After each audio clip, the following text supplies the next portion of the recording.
जय हिंद दोस्तों, सागर ज्ञान अर्जन में आप सभी का स्वागत है। हमारा चर्चा के विषय में आज बहुत इम्पॉर्टेंट टॉपिक है जो है जम्मू कश्मीर पंचायती राज अधिनियम 1989। फ्रेंड, इसमें क्या क्या अभी चर्चा का विषय है, ये इस समय हमारे जो भारत हमारा जो देश है इसमें क्या ऐसा हुआ है कि हमारे लिए इम्पोर्टेंट हो जाता है। आज हम इस टॉपिक को देखेंगे कि इसमें क्या क्या हमारे लिए इम्पोर्टेंट है। फ्रेंड, सबसे पहले हमारा टॉपिक है जम्मू कश्मीर पंचायती राज अधिनियम 1989। फ्रेंड, स्टार्ट करते हैं हम हमारे लेक्चर को। हमारा ये है कि केंद्र सरकार ने 21 अक्टूबर 2020 को जम्मू कश्मीर पंचायती राज अधिनियम 1989 को लागू करने की मंजूरी दी। ठीक है, कब दी फ्रेंड? 21 अक्टूबर 2020 को दी कि जम्मू कश्मीर पंचायती राज अधिनियम 1989 लागू किया जाए।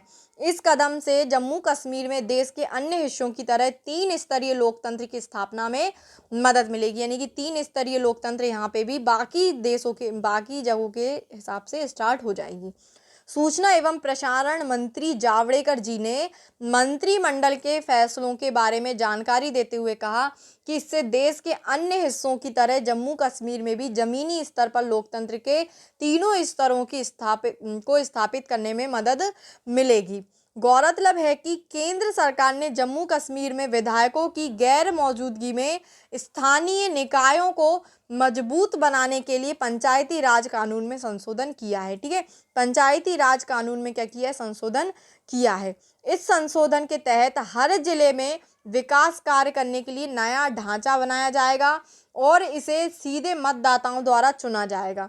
जिला विकास परिषद यानी डीडीसी का फुल फॉर्म होता है जिला विकास परिषद में 14 क्षेत्र होंगे और सभी में एक प्रत्यक्ष निर्वाचित सदस्य होगा। कुछ सीटें एससी एसटी और महिलाओं के लिए आरक्षित होंगी। एससी एसटी और महिलाओं के लिए सीटें क्या होंगी? आरक्षित होंगी।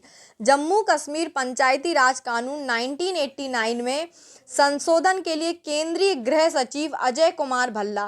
फ्रेंड, केंद्रीय गृह सचिव कौन है? हमारे देश के अजय कुमार भल्ला जी हैं, जिन्होंने जम्मू कश्मीर का विशेष दर्जा समाप्त करने के केंद्र सरकार के फैसले के 1 साल बाद आदेश जारी किया था। इसके साथ ही केंद्र शासित प्रदेश में परिसीमन प्रक्रिया की भी घोषणा की थी। परिसीमन आयोग की स्थापना मार्च में की गई थी और सुप्रीम कोर्ट की पूर्व जज जस्टिस रंजना देसाई का इसका प्रमुख बनाया था। फ्रेंड, तो ये भी हमारे लिए बहुत इंपॉर्टेंट हो जाता है कि परिसीमन आयोग की स्थापना मार्च में की गई और सुप्रीम कोर्ट की जो पूर्व जज हैं जस्टिस रंजना देसाई जी को इनका प्रमुख बनाया था। मंत्रालय के अनुसार ताज़ा फैसला ये सुनिश्चित करने के लिए किया गया है कि प्रत्येक क्षेत्र में लोगों की और अधिक भागीदारी के साथ विकास हो। जो काम पहले विधानसभा के निर्वाचित प्रतिनिधि करते थे, आदेश के मुताबिक प्रत्येक डीडीसी के क्षेत्रीय विधानसभा में सीधे तौर पर निर्वाचित सदस्यों को शामिल किया जाएगा। चुनाव होने के बाद जिले के विधायक भी इसके सदस्य होंगे। जब चुनाव हो जाएगा तो जिले के जो विधायक होंगे वो भी इसके क्या होंगे फ्रेंड? सदस्य होंगे। सूचना और प्रसारण मंत्री प्रकाश जावड़ेकर जी ने कहा कि जम्मू कश्मीर में 370 खत्म होने के बाद भारत के अनेक जन कल्याण के कानून वहां लागू होना शुरू हो जाएंगे।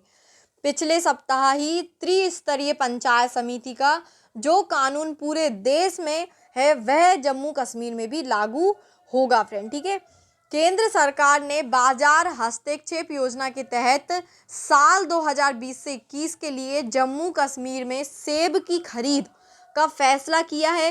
प्रधानमंत्री मोदी की अध्यक्षता में हुई मंत्रिमंडल बैठक में इस प्रस्ताव को मंजूरी दी गई है।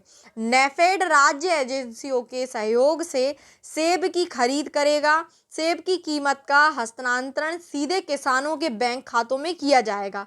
मंत्रिमंडल ने चालू वर्ष में राज्य से 12 लाख टन सेब के खरीद की मंजूरी दी है। फ्रेंड, तो इतना कुछ हमारे जम्मू कश्मीर पंचायती राज अधिनियम 1989 के तहत हो रहा है।